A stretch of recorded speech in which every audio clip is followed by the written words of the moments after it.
Following is a production of DallasCowboys.com and the Dallas Cowboys Football Club. How about them Cowboys? Yeah, go Cowboys! This is Mick Shots, streaming live on DallasCowboys.com and the official Dallas Cowboys app. Now, here are Bill Jones, Everson Walls, and Mickey Spagnola. And it's a Thursday at high noon inside the SWBC podcast studio, and this is Mick Shots as we prepare to have football players on a football field. It's a beautiful day for football here at the Star in Frisco. Really is. And chilly. Yep, there's a chill in the air. This is December football. And the Cowboys, of course, taking on the Cincinnati Bengals. And for the first time this week, we will actually dive into the Cincinnati Bengals on this show. We will? Yes, we will. This show? This show, Okay, we're going to finally dive we into haven't been talking about No. Cincinnati at all, all week. You talk about a I've been fine smorgasbord? with We've that. been a smorgasbord. I've been fine with that, you know. In fact, we've actually gotten some positive feedback from it. But anyway, we're going to have to get down to business. But to kick things off, we'll get to the breaking news of the moment, which was revealed by Mike McCarthy in his press conference within the last hour. And that is that offensive guard, the future Hall of Famer Zack Martin, is done for the season. He will have a season-ending ankle surgery. Which has been bothering him for the majority of this season that he's tried to play through. Finally, these last two games, I don't know if they had to tie him down or whatever, but it's like, okay, we need to get a break here, miss these two games, and let's see where it goes. And he tipped it yesterday, and I think most people missed it. He said something about that when he was asked if Martin would be back in practice, and he said something to the effect, well, we're talking about some things and we're getting a test done. And I heard test done, and I was like, I don't know about that. And sure enough, it's time to have the surgery on his right ankle, so it's season ending. And he was already, before the season ever began, kind of throwing out, some signals that this could be the last year of his career. It's the last year on his contract, by the way, not to be cold about this.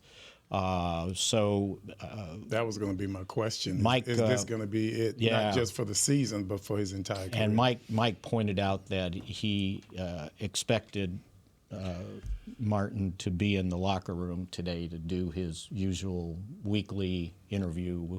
Okay. So he said he can talk about things like that. He said, I'm sure that question's going to come up. And it's kind of hard, I don't know that you get an injury. Does it like, okay, I give, or by God, I'm not going out like this. So there's two different ways it can go. But anyway, back or not next year, because of the restructures they did on his base salaries, he's going to count $17 million against the cap. So I know that sounds cold, but that's the reality of, trying to keep as many guys on the roster as you can and push that money down the road.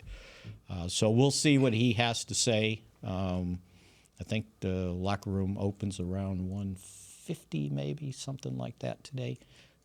So we'll see what he has to say. So in the meantime, I am assuming Brock Hoffman continues to be the starting right guard.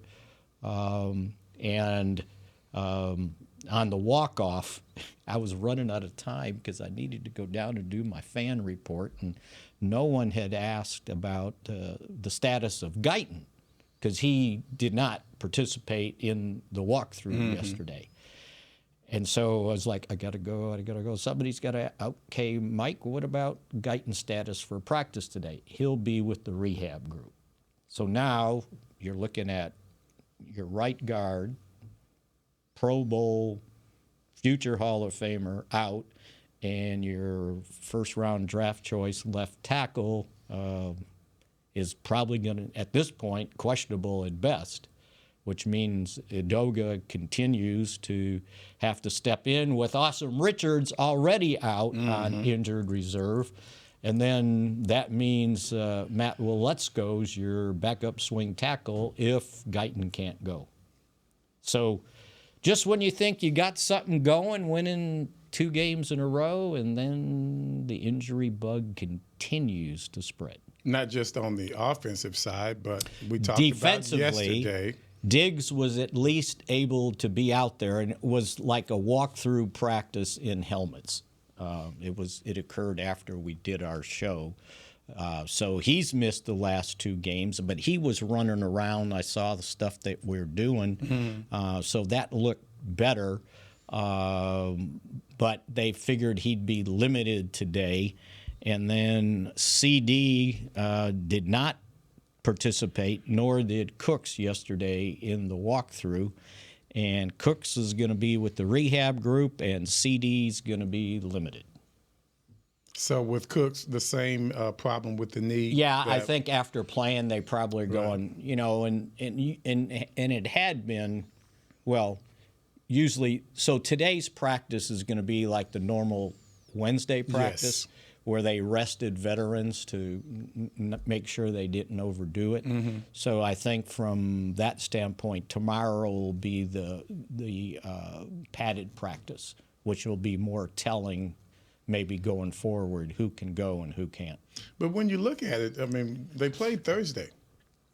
Yes. So they've had a lot more time to rehab. And keep resting whatever bothers you. I think the Cooks thing is probably being very cautious. Of course, yeah. And then Lamb, I'm sure the shoulder, they need to rest it as long as they can before he tries to go out there and play. no groin, shoulder then. No, Lamb's shoulder.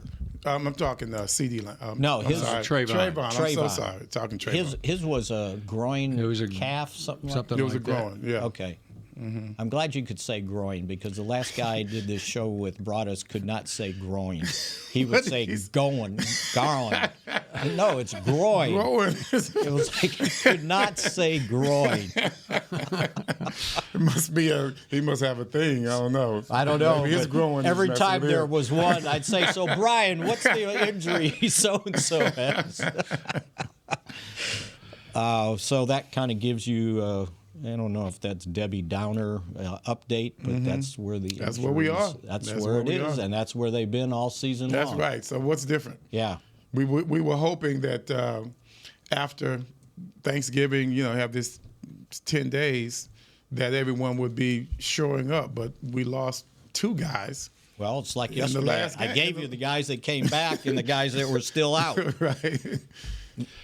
On Zack Martin, he turned 34 on November 20th. So, I thought he was 35. 34. 34 on November 20th. I think it may have been the Detroit game earlier in the season.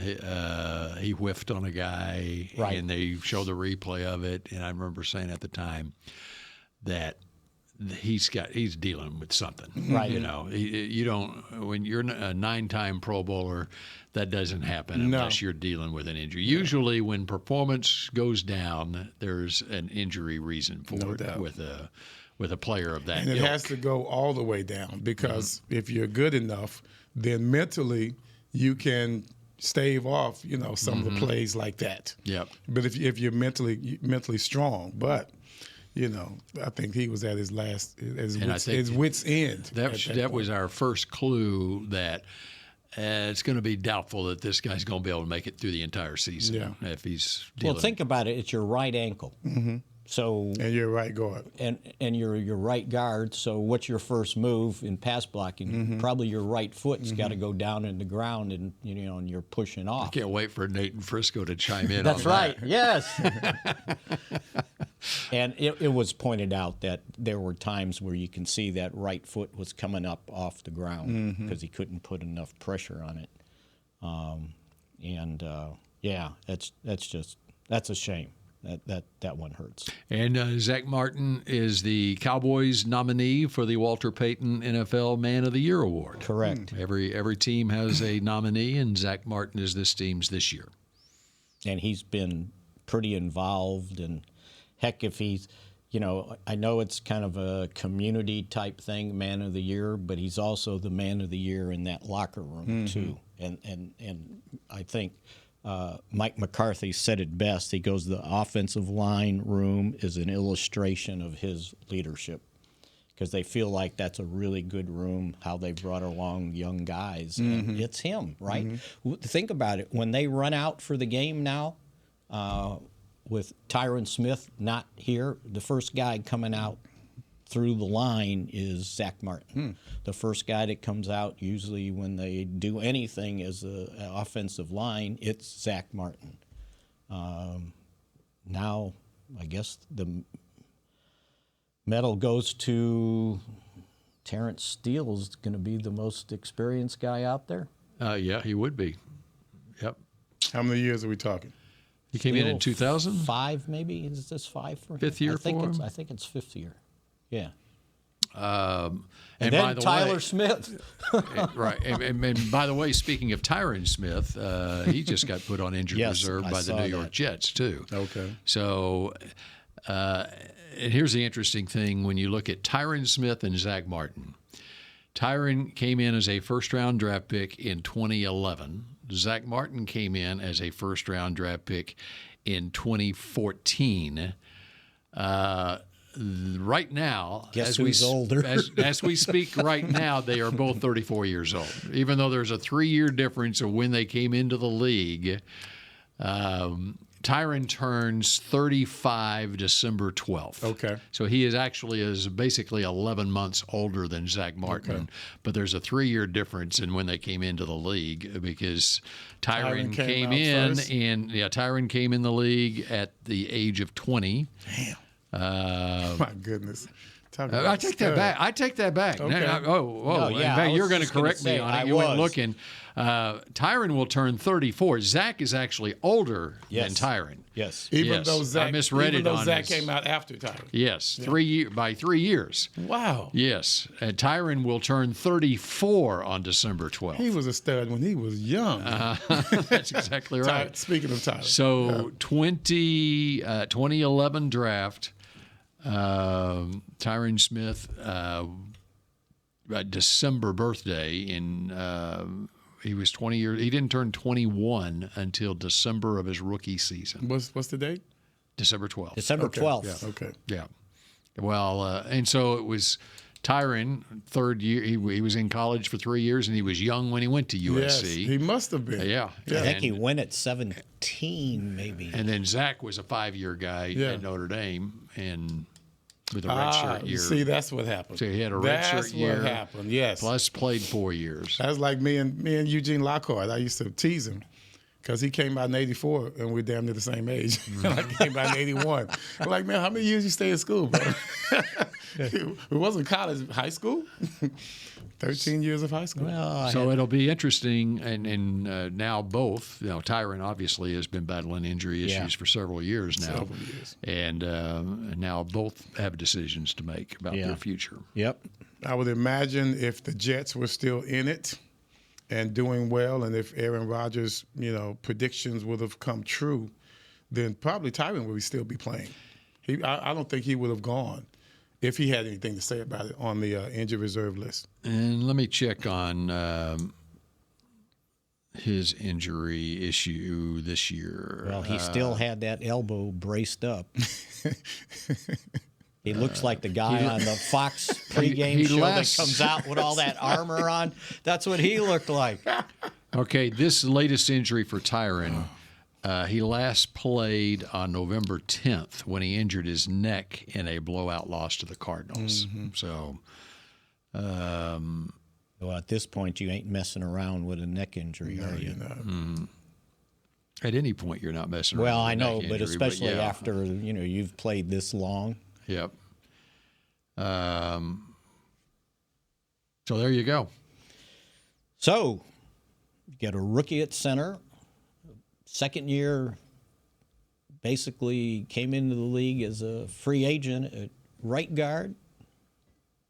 And Brock Hoffman. And then you're who is 24. He's 25 years old. All right. And then you're not sure what's happening at the left tackle midweek. As it stands right now, you would have to assume Edoga if Tyler. Well, of course, it's still early in the week. Yes. This is like a Wednesday because it's a Monday night game. I don't want anybody to remind me what I said about if they had to start Edoga, because you'll be in here on your own on Tuesday. We can't lose you, Mick. We got to change the name of the show, and it takes a lot. And by the way, it'll be no shots. We got to change the graphics and everything. That's a lot. So you've got Terrence Steele at right tackle, who did come into the league in 2020 as a college free agent. 5th year. You have at right guard Brock Hoffman. Came into the league as a college free agent in 2022, 2 years ago. And at center, you've got the rookie third-round draft pick Cooper Beebe. And at left guard, you've got your first-round pick from 2022, Tyler Smith. And we'll see where Tyler Guyton is, your first-round pick this year, at left tackle. And, oh, by the way, your starting cornerback hasn't played the last 2 games. Trayvon Diggs. There is hope that for the first time ever, if Diggs can play this week, that Diggs, Bland, and Lewis could be your cornerback trio on Monday night. There's hope. Maybe before we take a deeper dive into Cincinnati, their strengths are basically where the Cowboys' 2 weaknesses we just been talking about. So their strength is defensive line. Some guy named Hendrickson. As an edge rusher. Yeah, I heard of that guy. And I think I didn't look it up, but I'll take the word somebody mentioned. He's leading the league in sacks. With 11.5 sacks. And guess how many he had last year? 11.5? Nope, he had 17.5 last year. Oh, he's on his way to over the 20. Trey Hendrickson wears number 91 for your Cincinnati Bengals. The last 4 years, 51 sacks. So it's not like it's 1 year wonder. And then on the other side of the ball, the quarterback leads the league in yards passing, completions, attempts, and touchdowns. With 30. And you would certainly hope Diggs could play. And they've got a wide receiver who leads the league in receiving yards and touchdowns with 13 and Jamar Chase. And frustration. So he's coming in here pissed off. Every week he's pissed off. That's probably why they won't pay him. Keep him playing pissed off. Then he'll continue his barrage. So we're going to talk about the Cowboys' chances of beating the 4-8 Bengals that Vegas doesn't think they have a chance when we're next here. So they don't think the Cowboys have a chance? I saw that they were 5.5-point underdogs. I've seen it. Well, we're going to discuss that. Why are you so surprised about that, Bill? Come on. We have 1 home win. Why are you so surprised about that? We'll talk about that next. Cincinnati has those numbers that you just called out. And a 4-8 record. But those numbers. They're the second team in history, along with the 2002 Kansas City Chiefs, to have 4 losses this season in which they've scored over 30 points. Okay. Oh, I got a good one for you. That's how bad this defense is. Yeah, but that's how good this offense is. Let's look at that. I love your optimism there. I love the way I'm just looking at the way you approach it from the other way. They're 4-8. They got a worse record than this team has. I'm going to give you some clarity on that 4-8. Okay. Okay. Thank you. That's what I like. Clarity. Clarity. Star Sports Tours is the only official fan travel partner of the Dallas Cowboys, offering exclusive game weekend travel packages with pre-game sideline access and photo ops with current players, cheerleaders, and Cowboy legends. You want to stay at a team hotel, attend the best tailgate party in Texas, tour the Star, and talk X's and O's with me, Everson Walls? With Star Sports Tours, you can. Visit cowboystravel.com to book your travel package today. Hey Cowboy fans, I'm Dak Prescott, quarterback of the Dallas Cowboys. But lately, I've been learning a new game, Crypto. Sound confusing? Don't worry. Even us pros were rookies in crypto once. That's why I trust blockchain.com. They make crypto easy. No confusing jargon, just the tools to help you win. Prescott keeps it, slides with a first down. Invest like your icons, where everyone is a rookie in crypto with blockchain.com. Perfect throw, my goodness. Wow, did he ever thread the needle. Visit blockchain.com/Cowboys to get started. Hey y'all, Matt Pittman of Meat Church here. With football season kicking off, I'm already gearing up to bring the smoker back to AT&T Stadium for some epic tailgates. But with that Texas heat, it's crucial to keep my beer hand cramping cold. That's where Yeti's insulated Colster can cooler comes in clutch. This year, you can even get them with the iconic star engraved on the side. Licensed Yeti Cowboys gear is now available at Stadium Pro Shops, concessions, and on Yeti.com. Check it out today. Yeti, official cooler and drinkware of the Dallas Cowboys. The Medal of Honor is our country's highest military award for valor in combat. More than 40 million individuals have served in the armed forces since the Civil War. Fewer than 4,000 have received the Medal of Honor. The National Medal of Honor Museum will be a place to preserve these legacies and inspire America. It's being built right next door to the Dallas Cowboys in Texas. Help us honor our country's greatest heroes. Learn more and get involved at mohmuseum.org. Back to Mick Shots. The most electrifying event of the holiday season is here. Cowboys Christmas Extravaganza, powered by Reliant, is back at the Star in Frisco. Join us every Friday and Saturday night from November 22nd through December 21st for a spectacular holiday show with the Dallas Cowboys cheerleaders, Rhythm and Blue, Rowdy, Santa Claus, and surprise tree lighting appearances from your favorite Cowboys heroes. Best of all, the show is free. For details, visit one word, thestardistrict.com, and don't miss out on holiday magic. Wow, that was a lot. Done. So if I go to a game Friday night, can I walk down the middle aisle there with the heroes? You can light it yourself, Spags. Light the tree. What game Friday night? Reedy and Highland Park. That's right. The Highland Park. No, it's not Reedy. That was last week's game. I'm sorry. It's Lone Star. Lone Star, yeah. Reedy was last week. Yep. And Lone Star, by the way, for those of you unaware about the players that have come out of Lone Star High School here in Frisco, Texas. Yes. There's a number of them playing prominent roles in the NFL. Wow. One of them you saw on Monday night catch a touchdown pass for the Denver Broncos, Marvin Mims. Okay. There's a middle linebacker for the Kansas City Chiefs named Nick Bolton, who's out of Lone Star High School. From the University of Missouri. That's right. But more significantly right now, going forward in the next week, is a guy by the name of Ashton Jeanty. Mm-hmm. Not only for the next week, but we'll probably be talking about him for the next several months here. Ashton Jeanty, the Boise State running back out of Lone Star High School in Frisco, who has over 2,000 yards rushing. He will be at the Heisman Trophy ceremony, not official yet. That'll be announced, I think, on Monday. And Heisman Trophy candidate and first-round draft pick candidate, Ashton Jeanty of Boise State. So we're looking at, how many yards are we looking at? For Ashton Jeanty? For Ashton Jeanty. Well, I'm going to have to look that up for you. And will his next game, a bowl game or playoff game? Well, he's got potentially several games in his future. Okay. Now, depending on what happens in their conference championship game this week, it's on, I think it's they play the Mountain West Conference Championship game against UNLV. What's the date today? Tomorrow night. They play. It's a Friday night game. Friday night game on Fox. Ashton Jeanty will be in action. His career stats, you asked, or his stats this year, he has 2,288 yards rushing on 312 carries, 28 touchdowns. That's 7.3 yards a carry. That's a lot.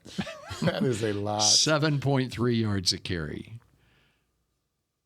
So when we're talking, I mean, I know this is crazy numbers we're talking here. I mean, what is the record for rushing in 1 year? Well, is that the career record?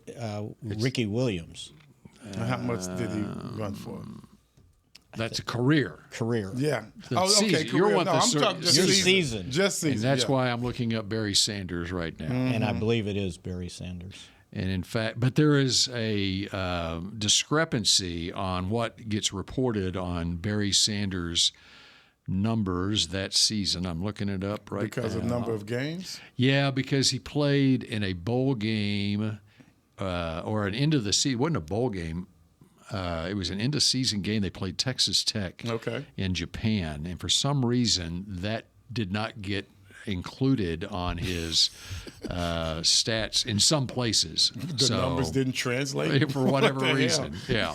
Makes It was no like a sense. December game, and for some reason it didn't. Let me look up Was what. it an extra one? And remember, So, those guys he's were got- only playing 11 regular season games That's back what I was then. looking at, yeah. And that's why I wanted to know 2,628.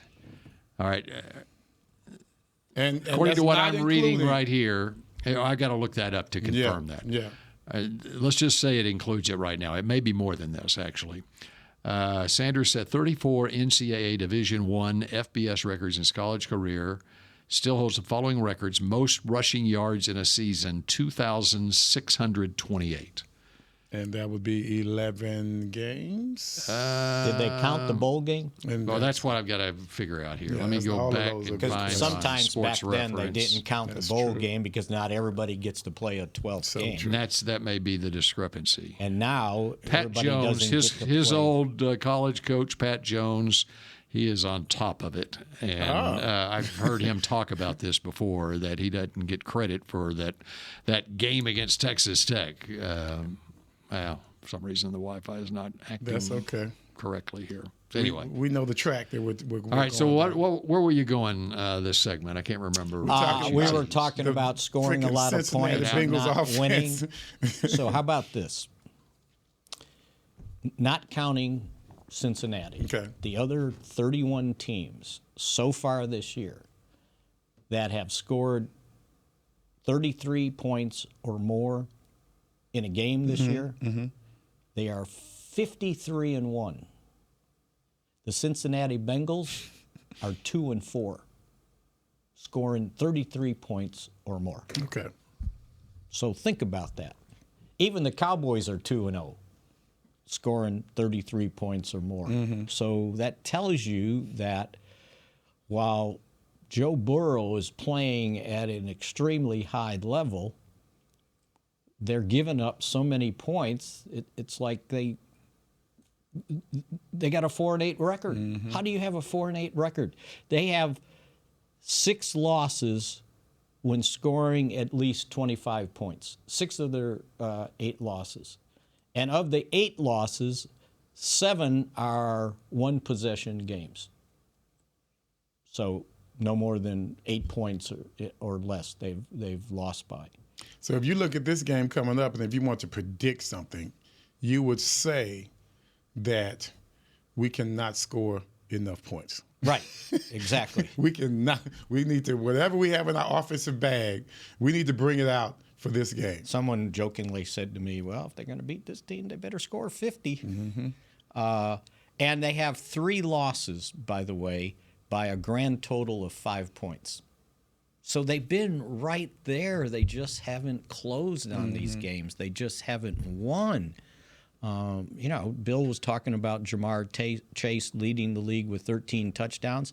He's got 79 catches, so he and CeeDee Lamb are tied for second. 1,142 yards already with 5 games to go. 14.5 yard average and 13 touchdowns. That's a season, right?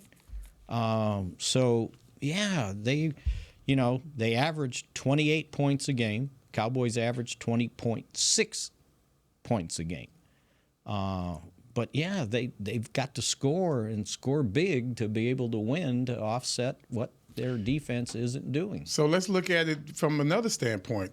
What can we do defensively to at least, derail them for 1 drive, 2 drives that might make the difference in the game, which seems to be what's been happening in the previous games for Cincinnati? You got to get to Burrow. Got to get to him.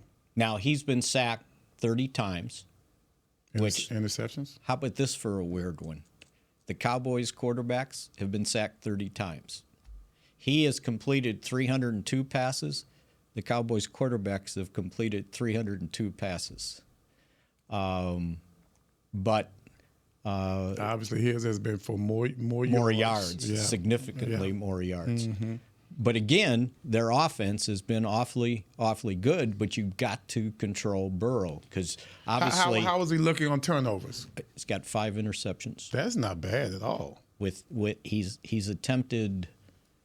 Where did I wrote that down? I think with him, you have to go for strip sacks. As you know, of course, interceptions would be nice, but strip sacks would be really important in this game because he gets sacked a lot. He's attempted 446 passes, most in the league, and only 5 interceptions. You got to go for the strip sack. You got to make him cough it up. You got to get to him. You got to get to him and make him cough it up.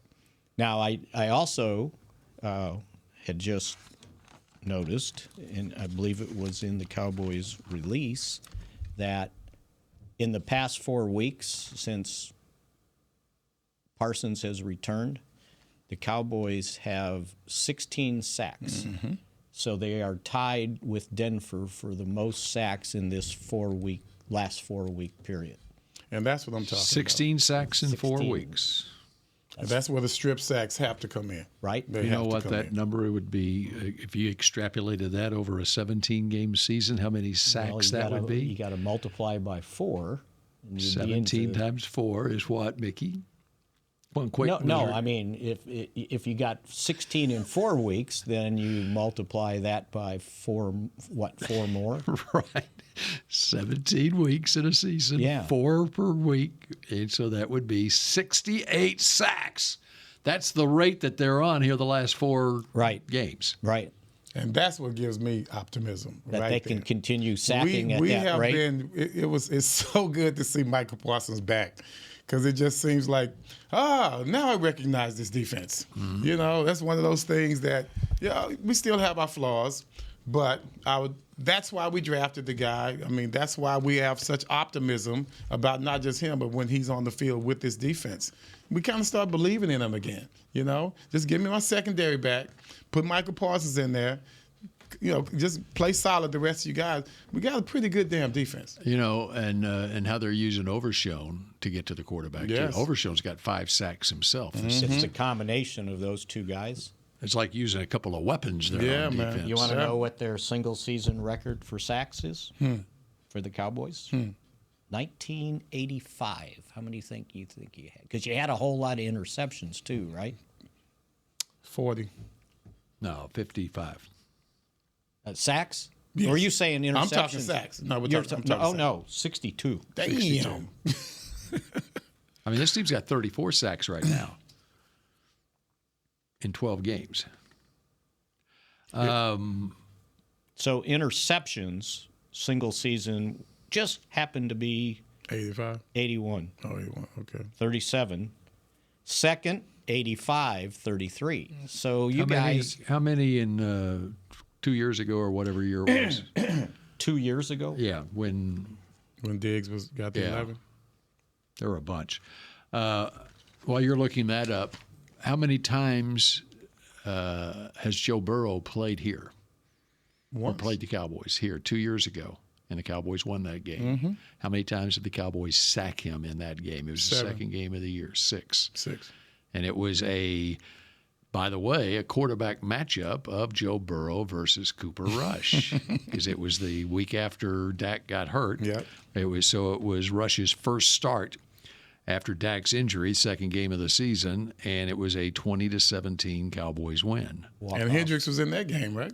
Walk-off field goal, wasn't it? Yep, Brett Maher, a 50-yard walk-off field goal. This is called foreshadowing for my pick tomorrow.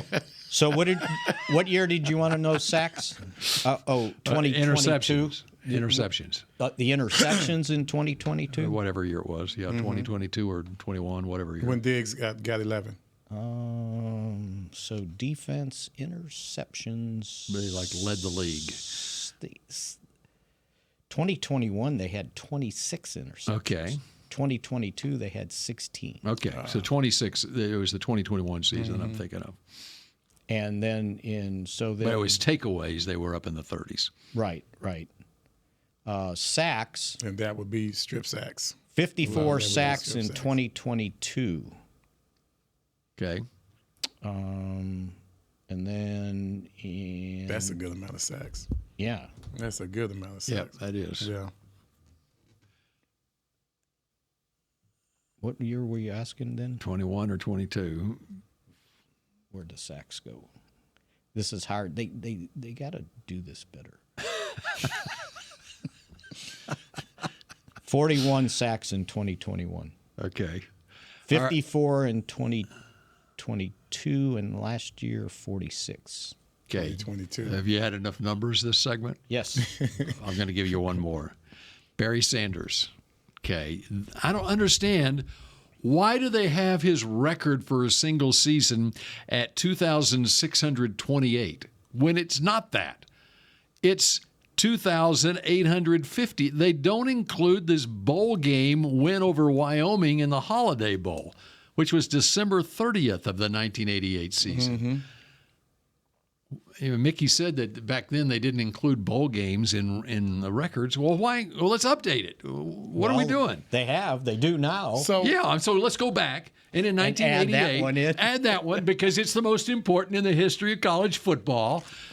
The guy set the record for most rushing yards in a season. And if you look at his Wikipedia page, you look at any other page where you got stats, it says 2,600 when it should be 2,850 is the record, especially when you consider the fact this Boise State team, they could be potentially playing not only in the conference championship game, but they're going to get a first round. If they win that game, they'll get a first round bye in the playoff, and they could play 3 more games if things worked out for them. So, are we going to include those in Genty's stats? Did they include the Texas Tech game? They did. And in that Texas Tech game in Tokyo, he had 332 yards. In the Holiday Bowl, thin air or something. In the Holiday Bowl, Barry Sanders his last year in Heisman year at Oklahoma State had 222 yards and 5 touchdowns. He also threw a pass in that game, but so to give him 2,850 that season. Get this, he had 304 yards rushing in one game. He had 320, 312, and 332. He had 4 games in which he ran for over 300 yards. So overall, we're talking how many games for the 2,850 yards? They 1, 2, 3, 4. They didn't have their record up here. 1, 2, 3, 4, 5, 6, 7, 8, 9, 10, 11, 12. 12 game seasons. 12 games. 2,850. And Genty's already played 12 games. Yeah. And he's at whatever he was. 22, I think. Yeah, 2,200. Yeah. So how unbelievable is Barry Sanders? That's what I'm saying. That's all I want to get to right there. How unbelievable was Barry Sanders? If they keep winning, like go to the championship game, they'll end up playing 15 games? They could. Right? Yep. He could break the record then. Well, they could play 16. 16? Yeah. It's just not fair though. You know, when you want to talk about numbers and matchups and history versus now, you know, it's not fair to Barry at all. But they might get a bye. Well, that I'm including the bye in there. Oh, you did? Yeah. If they get the 4th seed. Right. So, all right. That does it for a numbers intensive segment, and more Mick shots in a moment. Hey y'all, Matt Pittman of Meat Church here. With football season kicking off, I'm already gearing up to bring the smoker back to AT&T Stadium for some epic tailgates. But with that Texas heat, it's crucial to keep my beer hand cramping cold. That's where Yeti's insulated Colster can cooler comes in clutch. This year, you can even get them with the iconic star engraved on the side. Licensed Yeti Cowboys gear is now available at Stadium Pro Shops, concessions, and on Yeti.com. Check it out today. Yeti, official cooler and drinkware of the Dallas Cowboys. Hey Cowboy fans, I'm Dak Prescott, quarterback of the Dallas Cowboys. But lately, I've been learning a new game, Crypto. Sound confusing? Don't worry. Even us pros were rookies in crypto once. That's why I trust blockchain.com. They make crypto easy. No confusing jargon, just the tools to help you win. Prescott keeps it, slides with a first down. Invest like your icons, where everyone is a rookie in crypto with blockchain.com. Perfect throw, my goodness. Wow, did he ever thread the needle. Visit blockchain.com/Cowboys to get started. Star Sports Tours is the only official fan travel partner of the Dallas Cowboys, offering exclusive game weekend travel packages with pre-game sideline access and photo ops with current players, cheerleaders, and Cowboy legends. You want to stay at a team hotel, attend the best tailgate party in Texas, tour the Star, and talk X's and O's with me, Everson Walls? With Star Sports Tours, you can. Visit cowboystravel.com to book your travel package today. Cowboys football and Miller Lite. What a pairing. Can cracks at kickoff. Tailgates going way past postgame. Sunday night overtimes followed by Monday morning swagger. Brisket in the smoker. Miller Lite in the cooler. America's team playing America's greatest sport. Miller Lite, the only beer of the Dallas Cowboys. Dallas Cowboys football tastes like Miller time. Celebrate responsibly. 2023 Miller Brewing Company, Fort Worth, Texas. Back to Mick Shots. Capture a frame-worthy family holiday photo with Santa at the Star, presented by Monument Realty. Santa will be spreading holiday cheer at his Cowboys-themed cottage in the Star District from November 22nd through December 24th. For more information and to book your visit, head to, once again, one word, thestardistrict.com/Santa. All right. Mickey, you got a lot of stuff on your legal pad. This is Mickey's legal pad segment. Anything else come out of that press conference? What else came out of the press conference here? We had a press conference after our show yesterday, too. So you're working off of two press conferences. Yeah. Hendrickson, they asked Mike McCarthy what made him so good. And he said he's got a great motor and he's a technician. Yes, technically sound. Would said he's having a great year. CDs, he was asked about CD's drops. And it's like, well, maybe the shoulder on a one or so. The other ones were concentration. Mm-hmm. Trying to run with before he caught it. That's exactly right. The glaring one was the wide open where he could have ran forever. And which just threw the whole back half of the second quarter into when they didn't get the first down when they went for it with Lipke running. He also said that they've done a better job of when they have to go against these great pass rushers, that they have a better variation of helping out our tackles. Because previously, they'd just leave the guy out there no matter who it was, right? So I noticed in the game on Thanksgiving, when Udoga started struggling out there, it was like, okay, the tight end's over there. Mickey is just hanging on every snap to watch Udoga. I keep an eye on him. I'm sorry. You're just looking out for him, Spags. I'm just trying to help him out, get that tight end over there. And the tight end got over there. And, it kind of helps out. So Jake Ferguson is out of concussion protocol. He is. That's the other one I was. And he is on the practice field right now. Hey, Schoonmaker's like, hey, bro, I'm enjoying myself out here. Well, that was the question. I'm enjoying myself out here.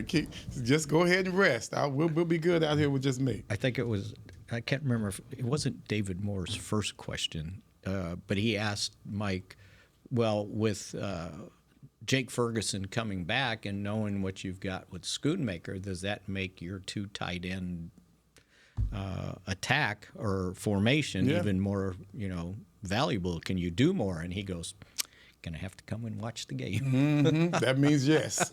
That means don't ask any more questions about this because we have some packages for you. Right. I like that. So what do you think? We Schoonmaker's reputation wasn't very solid. Well, it just he didn't have a spectacular rookie year as a second And had a round couple of draft moments choice. earlier this season that weren't. Yeah, I'm spectacular. just concentrating on this season. How he was starting off a bit of a disappointment, and all of a sudden the last 3 games, I he's think been targeted a lot. Opportunities knock. Right? There you go, and he answered. Because if, say, you get, I don't know how many, well, I can tell you how many snaps he had in the game, I think. Oh, no, I didn't bring my play-by-play. But he probably had. Which game do you want? Thanksgiving. Last 3 even. Well, he's talking He had Thanksgiving. 50 snaps against the Giants. 43 against Washington, and Houston was 44. Ferguson got knocked out the 7th play of the Houston game. Okay, so previously in his snaps per game, 19, 28, 25, 19, 20, 21, 2, 1, 11 before the 44. So if, say, you get 11 snaps and you screw up on 2, well, everybody looks at it, right? But if you screw up on 2 snaps out of 44, it's like, oh, maybe you had a good game. Well, and he had fallen into such disfavor that the 2 games prior to Ferguson getting hurt were the 2 games where he was almost inactive on offense, with 2 snaps against San Francisco and, he had 11 snaps against Philadelphia, 1 snap against San Francisco, and you said 2 snaps in another one? Yeah. So, well, yeah. Because Brevin Spanford was playing well. And they were using the second. I like him too. They were using that second tight end blocking more than anything else. And how big is Brevin Spanford? 6 feet 7 inches tall, not 6'6" or 6'5". He's 6. That's almost like too tall, being 6'9".